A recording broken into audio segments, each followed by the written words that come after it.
আমরা number one, বাংলাদেশে আমরা কখনো আওয়ামী বাকশালীকে রাজনীতি করতে দেব না। বাংলাদেশে আমরা কখনো ভারতীয় আগ্রাসনকে জায়গা দেব না। এই 16 বছরের ফ্যাসিস্ট শাসনকে আমরা ছুঁড়ে ফেলে দিতে সক্ষম হলাম। সবচেয়ে বেশি লড়াই করেছিল, রক্ত দিয়েছিল, জোশ নিয়ে, বিপ্লবী জোশ নিয়ে দাঁড়িয়েছিল বুলেটের সামনে। এরা বাংলাদেশের সাধারণ মুসলমান এবং খুব সাধারণ, আমি বলবো এরা মাদ্রাসার ছাত্র। যেদিন খোদা তাআলার রহম হবে সেদিন আমরা হাসিনাকে উৎখাত করতে পারবো। খোদা তাআলা রহম করেছিলেন, হাসিনাকে আমরা উৎখাত করতে সক্ষম হয়েছি।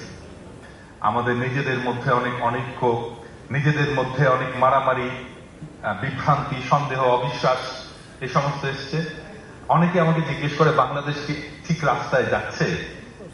আজকে ইভেন ফখরুদ্দিনের সরকারকেও আমি বলবো যে আপনারা, আমি জানি না আপনারা কথা শোনেন কিনা সাধারণ মানুষের, আপনারা কথায় কথায় ইনক্লুসিভনেসের কথা বলেন। বাংলাদেশে আওয়ামী লীগ কথায় কথায় সেকুলারিজমের কথা বলতো, ধর্মনিরপেক্ষতার কথা বলতো। ধর্মনিরপেক্ষতা, সেকুলারিজম তো খারাপ কিছু না, কিন্তু তারপরেও বাংলাদেশের মানুষ এটাকে সন্দেহ। আমরা তিনজন যেইভাবে ঐক্যটা করেছি সেইভাবে বাংলাদেশে একটা রাজনৈতিক ঐক্য সম্ভব কিনা সেটা আপনারা ভেবে। আমরা তিনটে জিনিসে আমরা একমত।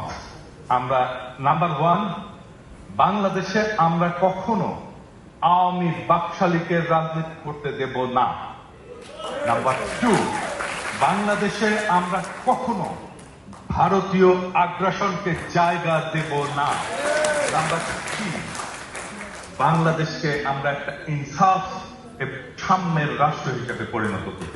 এই তিনটা সিম্পল জিনিসে আমি গণকার ইলিয়াস একসাথে অ্যাক্টিভিজম করি। এখানে বাংলাদেশের প্রধান রাজনৈতিক দল বিএনপি এবং আমি বিশ্বাস করি এখানে জামাত ইসলাম, আমি এখানে মঞ্জু ভাইকেও দেখলাম, সব কয়টা ফ্যাসি বিরোধী রাজনৈতিক দল এখানে আছেন।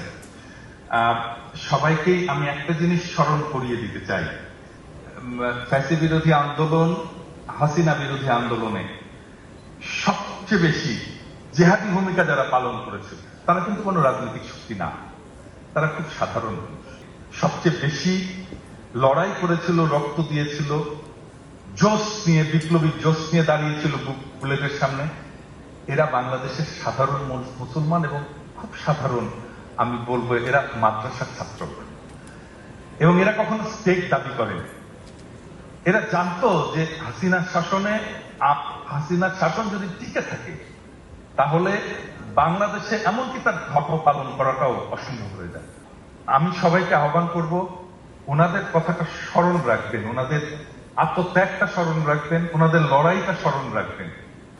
আজকে ইভেন ফখরুদ্দিনের সরকারকেও আমি বলবো যে আপনারা, আমি জানি না আপনারা কথা শোনেন কিনা সাধারণ মানুষের, আপনারা কথায় কথায় ইনক্লুসিভনেসের কথা বলেন। বাংলাদেশে আওয়ামী লীগ কথায় কথায় সেকুলারিজমের কথা বলতো, ধর্মনিরপেক্ষতার কথা বলতো।